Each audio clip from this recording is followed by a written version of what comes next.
If you created something around your experience and you said, hey, here's what happened to me, and here's how I'm fixing it, and here's how it's going to help you, whether it's the liners or it's the mentorship or whatever it is, number one, everybody would buy it because that's what happened to you and that's what everybody else is going through. But number two, there's an opportunity there because you went through it, right? Like it's not sometimes because as entrepreneurs, we see opportunities everywhere. I see opportunities everywhere. And some of them are real and some of them aren't. Like some of them I'm like, that's an opportunity. And everybody else is like, Gary, no one cares about that.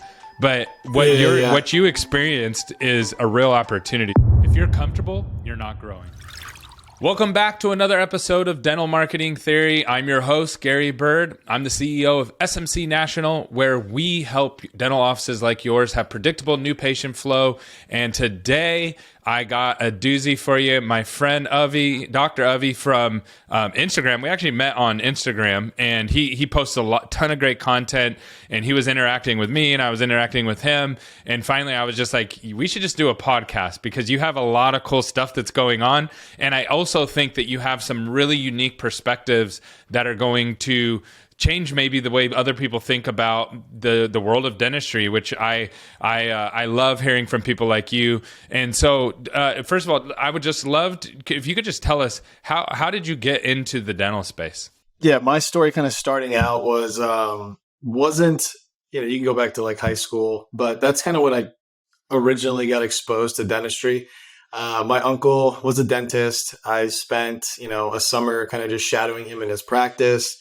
And it wasn't necessarily the tactical stuff. I wasn't like obsessed with teeth or anything like that. It was more of the lifestyle. And I think the type of person he was. I saw that he was able to, help people, get them out of pain.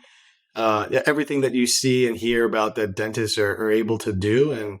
And he was also just living like a very balanced life. Like he was a present father, he was, golfing, from what I saw, he never really seemed like that stressed. I'm sure he was, but that's what kind of drew me in. Then I went into dental school and whatnot, and then came out, and I thought, hey, I'm going to find a mentor. I'm going to find someone that I can just learn from, soak up everything from, and I thought the first job had it, the first associateship, but it turned out that they were looking for me to kind of come in and hold my own weight as an associate. And there wasn't that much like mentorship. So I think that's, the biggest thing that a lot of young dentists, we kind of assume that, the owner, someone's going to be there to kind of help us out. But it's tough and it's very rare to find that. Yeah, the number one thing that I hear over and over and over again that associate dentists are looking for is mentorship. And you don't get what's necessarily needed to do your job from college, right? The college is teaching you like the bare minimum, and then you have to go into the real world and actually practice. And so you have a lot of questions. The other thing that I've noticed, and I would be curious at your thoughts on this, it seems that like dentists kind of eat their own too, where like online, like sometimes people will post things and they'll just get ripped apart right by other dentists. And I if I was a dentist, I'd be scared to put myself out there. Is that an accurate perception that I'm seeing, or is it? Tell me about your perception if I'm off base. Yeah, no, you're spot on. I think there's definitely some big Facebook groups and communities out there that have been started where people will share cases and stuff like that. Some people are very uplifting and very helpful, but a lot of people, I don't know if it has something to do with just the way that tone doesn't really carry the way that, it might, online in those forums. But yeah, there's a lot of people projecting. I think a lot of dentists out there, I feel like they're insecure about their own stuff. So they feel better about themselves by, putting others down. But it sucks because that creates this like vicious cycle of now you have younger dentists who genuinely want to learn. Now you're getting, shit on by more experienced dentists. So you don't have you didn't get the necessary, like the full training that you think you're going to get out of college. You don't have that mentor locally. And then you don't have a place to go and ask questions where you're like, you feel safe, where people aren't going to rip you apart. And it can put you, there's a reason that dentistry is, one of the higher suicide rates and things like that. You can see all these pressures that are coming in. Tell us a little bit about your associate journey. Like how did you, like, what size group were you working at? Like, tell us a little bit about that. I don't know if you're allowed to share the group or whatever, but whatever you're allowed to share there. And then what you thought it was going to be, and then what it actually was. I actually have a YouTube channel where I made like 10 videos for every associateship and then kind of like reflected on them. That is so cool. I'm gonna definitely check that out and drop that in the show for sure. Yeah. And it was I kind of created that for this exact reason, right? I want to share my story and let other dentists know that, hey, you're not alone. Like I went through this, and I know a bunch of other people who have gone through it, but no one really puts it out there. And I'm not saying I have a solution to every problem, but I think just talking about it and then just getting your expectations kind of aligned with reality, you can still make it a very like good career, right? Mm-hmm. But yeah, so kind of my thing was, went out, had that first associateship. We were living up in Connecticut at the time, and I probably had about 8 in my first 2 years. So I got a lot of different exposure. I was in the 8 private different practice. Offices? Yeah. Wow. So 8 offices in 2 years. And it was kind of a mixed bag. Like every opportunity is a little different. Mm-hmm. The first one, they just turned out they weren't busy enough for a second associate. And we didn't realize that until I was there for a couple months. So then they let me go. No notice or anything, by the way. Like it was just like, clean cut. And this was stuff that I learned along the way, of just like contract negotiations and stuff. Then another one, I was at a dentist, like second location. It was like more of their satellite, almost like a startup. So I don't think it was like necessarily the best thing for me to be there, just being so new and young, right? Because there's this whole journey as a clinician where you have to learn how to diagnose and do work, right? So I'm not, back then definitely was not the best equipped dentist skill wise to be able to really generate production. So that wasn't really a good fit, but I was there for a bit. And then ultimately I was like 6 months out of school, and I was like, I didn't do a residency, but I felt confident to do work. But I was in 2 situations where I couldn't actually do any dentistry. So I was like, I need to find somewhere where I can just go in, put my head down, and just start working on patients. So I ended up finding like a Medicaid office. We were living in Manhattan at the time, and then this job was up. Was it an adult Medicaid or a pedo? It was adult. Okay. It was adult Medicaid. So I was running like 3 columns. I mean, the commute to get to this office was like an hour and 40 minutes each way. Wow. Like I was desperate. But I did it, and I got that fulfillment of like, hey, I get to take care of these patients. Yeah. Yeah, I got the reps in, and that's how I looked at it. And so that was its own experience. But then I burnt out. Like I did that for 6 to 8 months, and then I was like, okay, I can't do this. I was seeing like 30, 40 patients a day. No hygienist, nothing. But then I was like, okay, let me try to find like a private practice where I could, not necessarily find was like that a DSO? Actually, was the Medicaid office a DSO? They were becoming one. Yeah. Okay. Like they were in that. Were they pretty systematized? Was everything systematized, or were you still kind of flying by the seat of your pants? I was still fine, but they were doing the whole like trying to change over their like, software and all that. So they were getting it together. But yeah, it's not fun being on the other end of it when DSOs are going through that process. So yeah, no, it's rocky. Yeah, I started to find some like private offices working part-time. And then for those spots, one of them was pretty good. But then what ended up happening is that whole expectation, I was still hoping for a mentor, and I wasn't really getting it. So then that's when I decided to just like, okay, I got to take some type of like. What made it pretty good? The one that you said that was pretty good. What made the one that I get why the Medicaid office was good for a time, because you got your reps in and patients had lower probably expectations. You were doing probably similar treatments over and over and over again. So you were able to connect those dots, and I can understand why you would burn out. But when you went to the next one and you're like, man, this one was pretty good. I didn't have the mentor that I wanted. What made it pretty good? It was good because at that point, I had a little bit more confidence in my clinical skills, and I was able to kind of do my own thing. I was kind of able to do my thing, and my expectation at that point, I just wanted to do like crown and bridge and some fillings, some extractions, and the work was there, right? So at that point in my career, it was solid, and I kind of rode that one out for a little bit. I say a little bit. I think it was like a year. But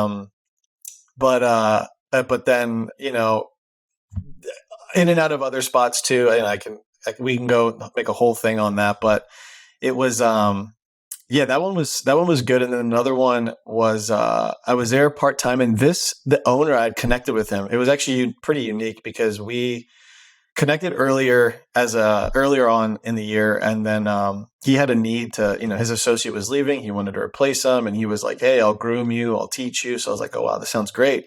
And then so I go in, and he was giving me like some pointers here and there. But what I realized, like, that's the reality is, like, if you have an owner who is practicing alongside, it is very hard as an associate to really get that mentorship. And that was probably the best situation that I could be in, like, because he was doing implants and he was kind of walking me through it and doing the best he could to mentor. But to be able to be flying the plane and also trying to get this like active coaching, like it just, it doesn't work, right? You almost need somebody that. So did you ever get the mentor that you wanted? I never did. I never got it to the capacity that I thought. It was a lot of like piecemeal stuff that I had to just kind of put together, right? And then I invested outside. Have you talked to any of your friends or anybody you know that ever did get the mentorship level that they wanted? Not really. So the expectation versus the realities, there's a gap there, right? That's just absolutely. Yeah. And do you think that's more on the school side? Like the school is just not equipping you far enough down the road, or is it the mentor side, or is it a little bit of both? It's definitely both. I think school does its, it does its best. It does what it can to essentially get you out. And then like, you're trained to not hurt people, right? It's like, you're trained to just not hurt people. Yeah. And then the mentorship side, I don't think there's enough dentists out there, right, who are like taking the time to create stuff. And I know you've got a couple with like Ignite and Dental Nachos, and they're trying to create something to fill that gap, but I still feel like there's so much more opportunity. And honestly, for me, at some point down in the future, I want to create something to kind of have like this, that'd mentorship. be huge, man. I know people would flock if you had something that could help. I don't know how to do that at scale, but so let me ask you a question. If you ran a DSO right now, or you ran a group, let's say you ran a group of like five offices, what would you do differently? Like, how would you set it up differently to not only attract the dentist that you want to work with, but also keep the dentist there? So at DSO, the one that I'd worked at recently, they had a pretty good setup, but they were smaller. I think the biggest thing is if you have a dentist or multiple dentists dedicated, right, to having like a legitimate coaching / mentorship thing where it's like, it's on the schedule. Like the associate almost maybe doesn't work 1 day or 2 days out of a month, and they're just supposed to like sit down and answer questions, senior. Is it just like a Q&A, or is it like specific things that you go over? Like, how would you want that laid out? I would want it to where the mentor is coming to the table with an agenda, right? Like, hey, today we're covering these 3 topics. So the group, because, okay, so if you have all these dentists, right? So let's say you have 10 dentists.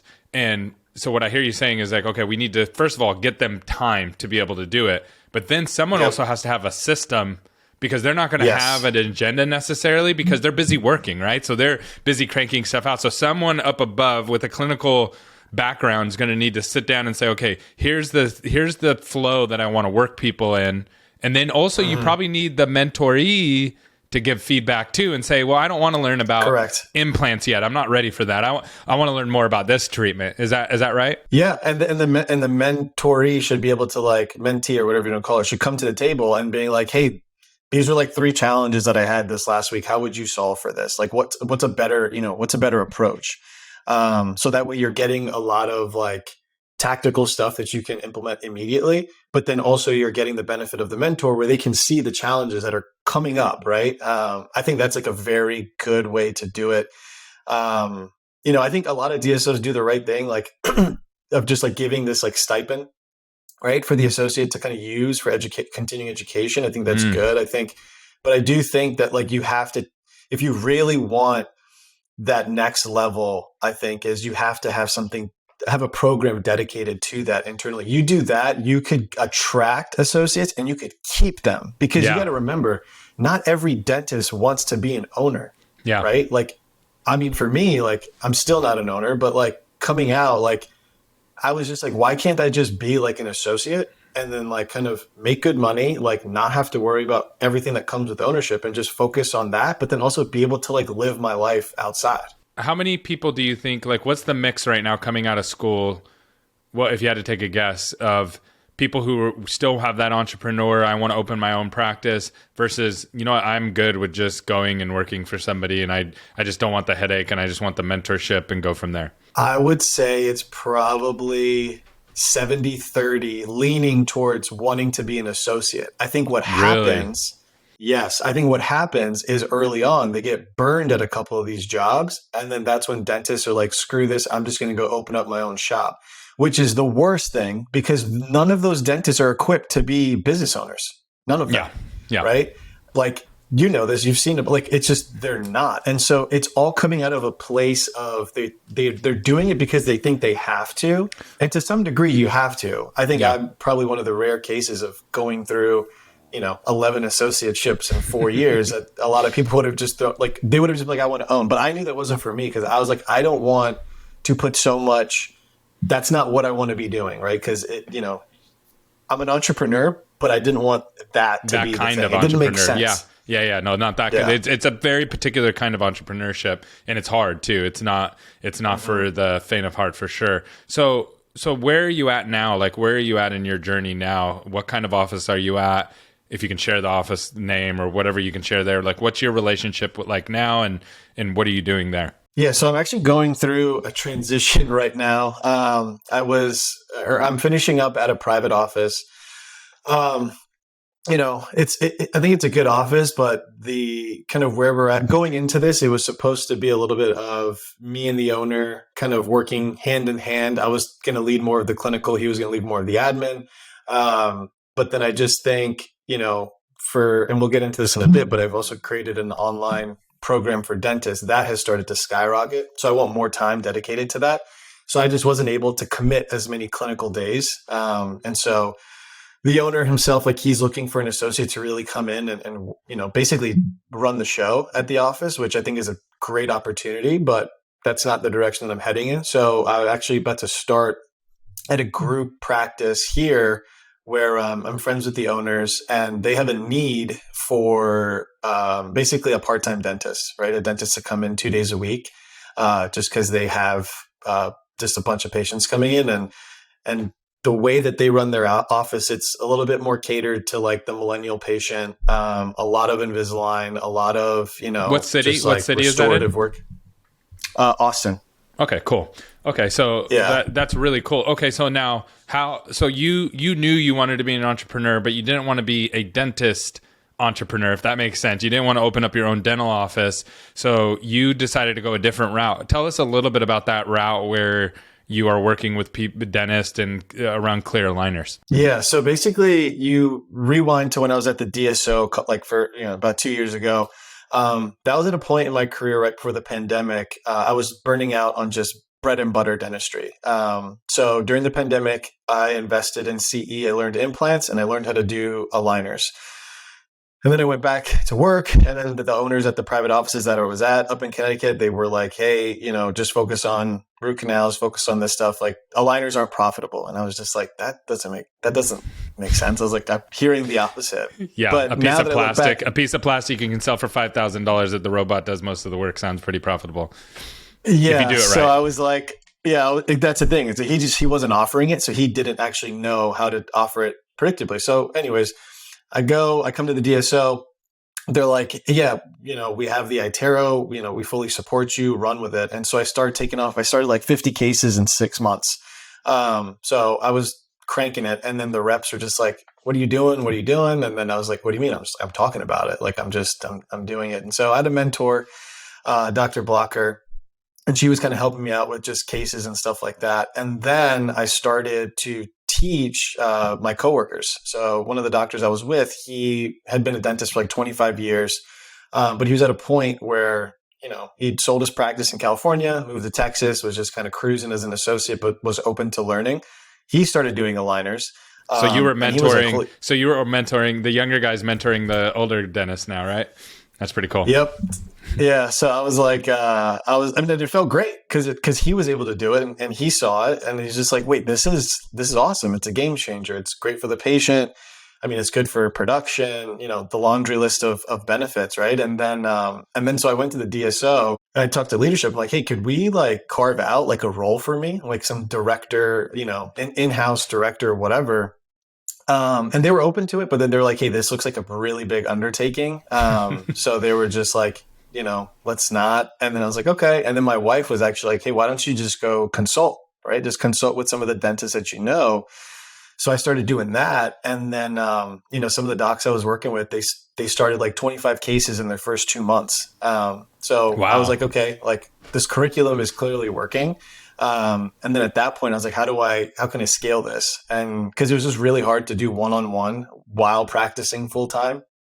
So then came across this model of like an online training program with, essentially monthly kind of like Q&A coaching calls.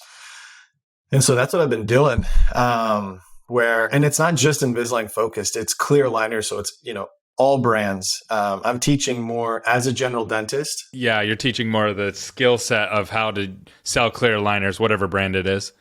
Correct, because I realize there's a huge gap in that. You've got orthodontists who are, they have so much knowledge, but it's almost like too much because the general dentist, like in dental school, we don't really get a lot of like ortho exposure. Yep. And so you have somebody that's, 1 out of 10, they're talking at a level 10 and you have the understanding at a level 1, there's a huge gap. So that's huge. Kind of simplified it to kind of help meet that need. What's your clinical position? Like I've been really curious about this. So like when Invisalign first came out, general dentist or orthodontists rejected it, right? They said, nope, this is like the worst thing ever. So then Invisalign went to general dentist. We're like, hey, you guys want to start doing some ortho? And the general dentists were like, sure. And then like it was kind of like the orthodontist kind of had to accept it, right? And kind of had to adopt it. And now it's a much more common practice. Then you had what was it? Not Clear Correct. What's the big one that got a lot of backlash because they were trying Direct Club? Yeah, Smile Direct Smile Club. Direct Club. So then you got Smile Direct Club. And they are like, we're just gonna skip everything and just mail it directly to them. I actually tried to do it, and I have like a bigger bone in the bottom of my mouth, so I couldn't take the impressions. So I wasn't, because I was interested in their process, right? And so absolutely, I did the impression several times, and I was finally like, I'm not doing it anymore. And so, and then they got a lot of backlash because they're like, hey, you actually still need a doctor somewhere in the process. But my curiosity is like, okay, if someone has like a little crooked tooth here, like I did, I had like just barely a little crooked. So I just wanted to straighten those. No big deal. But then there's some people who are like, no, if you start moving the teeth and you don't know what you're doing, you can cause a lot of problems. Like you gotta, like what's the actual, and for like a patient, from a patient's perspective, what's the truth in all of this? Like, what can you do? What can't you do? What's safe? What's not safe? So what I've learned in my exposure is like, it may look very simple on the surface, but there's multiple factors that you have to assess, right? So it gets very tricky to be able to say like, hey, yeah, like just you could do it yourself and stuff like that. But I'm also not going to be like, oh, like you have to go. Like it's more of it's like because once you, I mean, they opened a can of worms, right? Like Smile Direct Club opened that can of worms. It's like, do we really need people? Like, do we really need it? So, for patients, it's more of a thing where, I mean, I'm going to lean on the side of go see your provider, because what happens is it can look simple. And I've seen this in my own cases where I've been like, oh, this is going to be easy, right? Like I look at the x-rays, look at the patient. And then we go through and then something comes up, right? Or the teeth aren't moving as we thought they were going to. So there's like a whole list of troubleshooting that your dentist or orthodontist can do for you, which I don't think, Smile Direct Club really had like a solve for it. Right. So I think that answers your question. Like, yeah, no, it does. Like definitely. I said, and then what are your thoughts on Smile Direct Club? So I think they were smart, very smart, because they saw a massive need in the product that they created, right? Orthodontists aren't doing, right? Because if you look at the timing that you just said, orthodontists weren't really accepting it.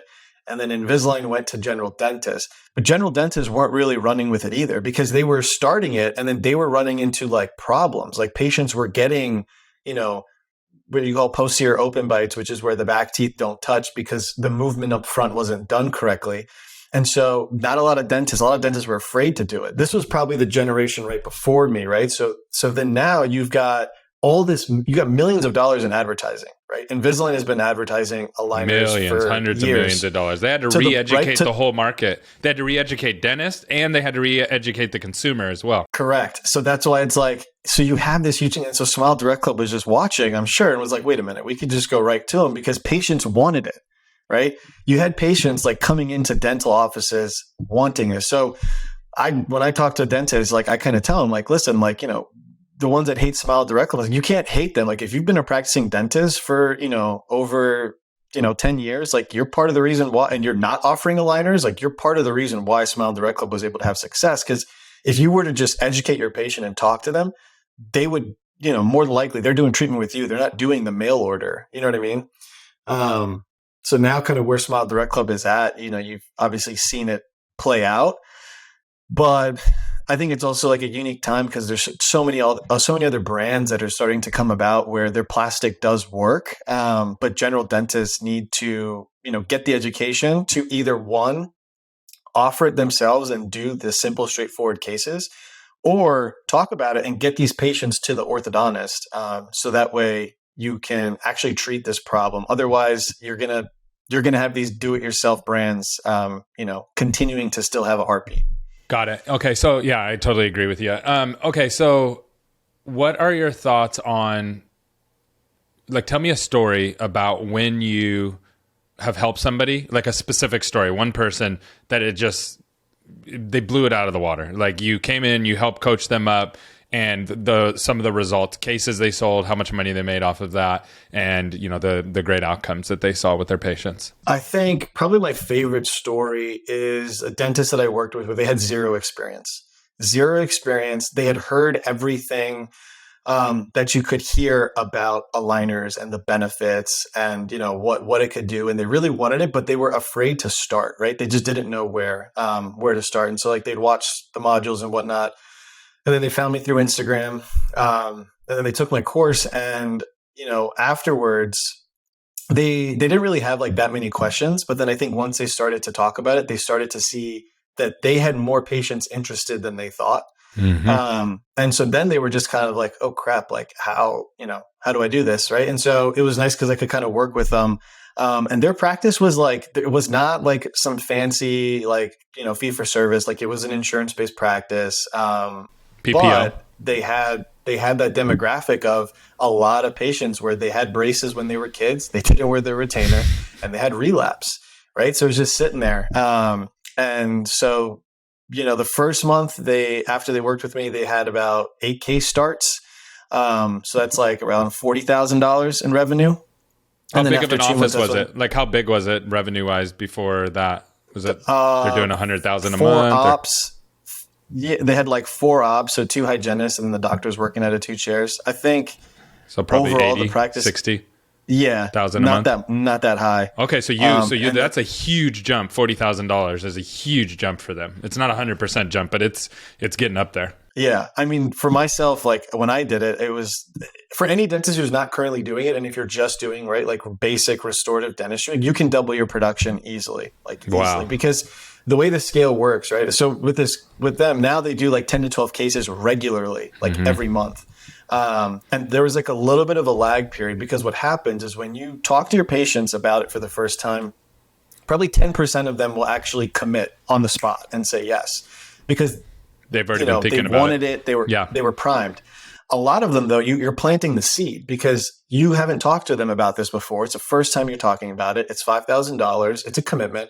But then when you see them 6 months and a year later and you're still talking about it, then those numbers go up because now they have a reason. And I teach from like an oral health perspective. I don't teach the cosmetics, and patients really resonate with that. And so you do that enough times, and then now all of a sudden, half of your practice is aligners, and you've doubled, the revenue, and you really haven't changed. You're just on the computer a little bit more, right? I'm like, I feel like it's a very easy way. So what's the biggest hang up? Like, why is this such a struggle? Because you're right, patients do want this. So why do dentists struggle with this so much? Because it's just a dentist to patient issue, right? There's something that's broken in between there. I think I think the biggest thing is fear. So dentists don't like change, right? So it's fear of change because it's something new. And then I think to start, like they don't have that confidence, or they may not feel like they have that support to really just kind of like get it going. Like dentists are creatures of habit, right? So you do something that's a little bit different, and now all of a sudden, like it seems like it's a heavy weight to lift. And the worst part is they go off of what other people are saying. So like all it takes is for one person to have like a negative experience, like their buddy, like, oh, don't do it. And then like they'll cancel it. And it's just like, you didn't even try it. Like maybe they weren't doing it correctly. Right. So that is, that's the biggest hang up. I think it's fear of something new, but like with all these brands and like this in-office printing and people are making their own aligners, like the wave, I mean, it's here. Coming. Yeah. And the patients are going to go somewhere. Exactly. And I think these aligner brands are doing a good job of marketing, but they really, I think, just need to start focusing towards the doctors. And a lot of DSOs, I know they're starting to move it up on the agenda of what they want to do. And so that's why I've like actually started to reach out to some DSOs and kind of offer my program as like another resource, right? Like that's huge. Yeah. You've got like a lot of them use Invisalign, but a lot of them are doing like Reveal, Clear Correct and stuff like that. I'm just trying to go to DSOs and just be like, hey, like if you have a bunch of doctors who are motivated to learn, like I can teach them how to get it going, because that's what I do. That's so cool. Okay, I got a question for you. So your mom needs clear aligners. She comes to you. What company are you going to put her in? Like what brand of clear aligners are you going to put her in, and why? So if my mom comes to me, I'll put her in Invisalign. And then the reason being is I've done the most cases with them. Okay. I was certified in school, but that's where I've done all my cases. But it's interesting because I'm now, like, ever since I created the business, like I'm starting to like really keep my eyes open and hear about other brands. Clear Correct, I think they have an interesting product because they do something different with their trim lines, less attachment, stuff like that. So I think at this point, it's just kind of also like trying different ones. I don't think it's the same. I think if you were rewind probably 5 years ago, maybe 5 years, about 5, like I think it probably would have been like Invisalign with my eyes closed. But like you've got brands like Spark and Candid and like I was saying, like Clear Correct and stuff like that, where a lot of dentists are using it. And so if a lot of people are using it, that probably means it works. So I don't think you can actually just close your eyes anymore and say it. But again, with each brand, I think there's nuances. So you have to kind of know, right, what movements each one is good at. But once you have that knowledge, I think you can kind of do whatever you want. That's awesome. What are the top 5 business books that have influenced you? Top 5 business books. Or podcasts. It can be just business information. For me personally, it's been Expert Secrets, Russell Brunson. That's been awesome. How to Win Friends and Influence People. I just read Gap in the Gain. That was a really good book. Just kind of like high achievers and just kind of like navigating like everything that comes with that. Let's see. I'll be honest. Like I only recently started reading like business books, maybe last year. But yeah, awesome. those are top 3. Awesome. And then what if I gave you $1 billion right now, but you had to sell everything? So you had to sell your house, you sold all of your businesses, you quit your job, but you have $1 billion in a bank. What would you do? I would probably use it to surround myself with experts in multiple fields, and then basically ask them like what are the biggest issues or problems that they see in their industry, and then try to create something to fill those needs. Got it. So would it be probably dental, something in dental, or?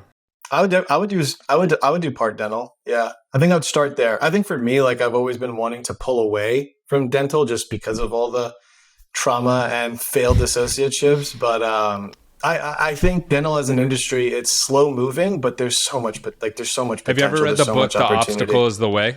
No. You should read that. I think you would really like it. So basically what it is it explains that as it's Ryan Holiday. It's stoic. He has like a stoic kind of mindset, a stoic philosophy mindset is what it's around. But basically what it is you, when bad things happen, that's where we get strong. And then that also shows us where the opportunity is. So what I'm sitting here thinking as I'm hearing your story is like, if you created something around your experience and you said, hey, here's what happened to me, and here's how I'm fixing it, and here's how it's going to help you, whether it's the liners or it's the mentorship or whatever it is, number one, everybody would buy it because that's what happened to you and that's what everybody else is going through. But number two, there's an opportunity there because you went through it, right? Like it's not sometimes because as entrepreneurs, we see opportunities everywhere. I see opportunities everywhere, and some of them are real and some of them aren't. Like some of them I'm like, that's an opportunity. And everybody else is like, Gary, no one cares about that. But what you experienced is a real opportunity. So I think you'd like that book. You should check it out. It's an easy read too. Yeah, no, I definitely will. And I've been doing a lot of like reflecting and journaling in this like entrepreneurship journey. So like that's something that I've realized is I'm like exactly what you said, of just kind of like seeing the gap in different things and then being able to fill it, but also not trying to like overcomplicate it. Like just using my story and my experiences to then turn around and then be able to create something of value for others. It's been cool. That's awesome. All right. If you could have more time, money, or freedom, which one would you pick? You could only pick one though. Time. Cool. And then, why time? I think because with more time, there's more opportunity. Yeah, I agree. Personally, I probably go time. I like freedom, but the thing I'm learning about myself is like, I like the freedom to be able to work on new things. So as long as I can keep working and growing new things, then I get excited. Anytime that I get stuck doing something repetitive, it just burns me out like really, really quick. Now that I know myself a lot better, I just find the opportunity of doing the new thing inside of the other things that I'm already doing, right? The trick is without burning out my team, because you can be an entrepreneur, have a team of 100 people, and you're doing all this new stuff that constantly rattles everybody's cage. That messes people up, and a lot of people don't like all of that. So there's a balancing act in there. So I like that. I like that because it's just like the entrepreneur's like Achilles heel, right? Is always wanting to create. But it's like, if you've created almost like this, like not confine, but you've created kind of a way to channel that and harness it. Then that leads to obviously like progress and innovation, which is pretty. And unique. I think that's why entrepreneurs get so stuck in dental, because dental is, at the end of the day, it's just, there's not a lot of innovation in dental, right? Like there's the clear aligners, or there's a new technology that comes out with implants, but you're still just doing implants, right? Like there wasn't this massive innovation that like that shakes it to the core. And so what I like about what I get to do is I've built the machine SMC that creates new patients for dental offices. That's awesome. And then people are working inside of that machine constantly. We're constantly trying to make it better. And then my job is to create boot camps and opportunities and podcasts and content and build up my personal brand that I can funnel back down to it and create other products. We have a SaaS company that's creating products for SMC and eventually for dentists and other people in the dental market. So there's all these opportunities, and I can do... what I've learned to do is to do that without rocking the boat at SMC.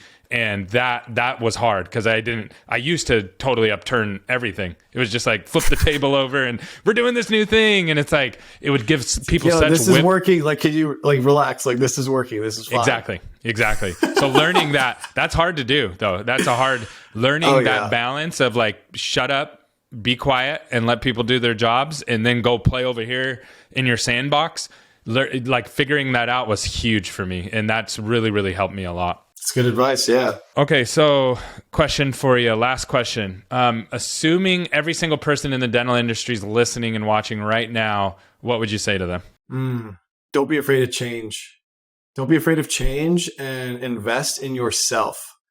I think those are the two biggest things that I think would change a lot of dentists' lives. Honestly, I think a lot of dentists get stuck and They, when they get stuck, they're not open to change and they don't invest in themselves. Or you have the ones that invest in themselves, but then they're not open to the change. It's really weird. Like dentists will go and invest like thousands of dollars in education and then they won't implement it. So it's like, you have to have both, like be willing to invest and then be open to the change, because you can, and then, well, I guess the third thing, right, is like take action.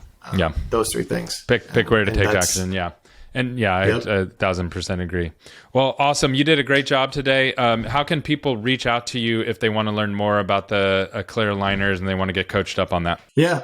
Easiest way is my Instagram. It's at dr.avi, and doctor is spelled out.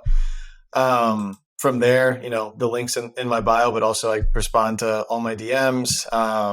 And then, I put a lot of content out on that page as well for aligner education. And, that'd be the easiest way to get in touch.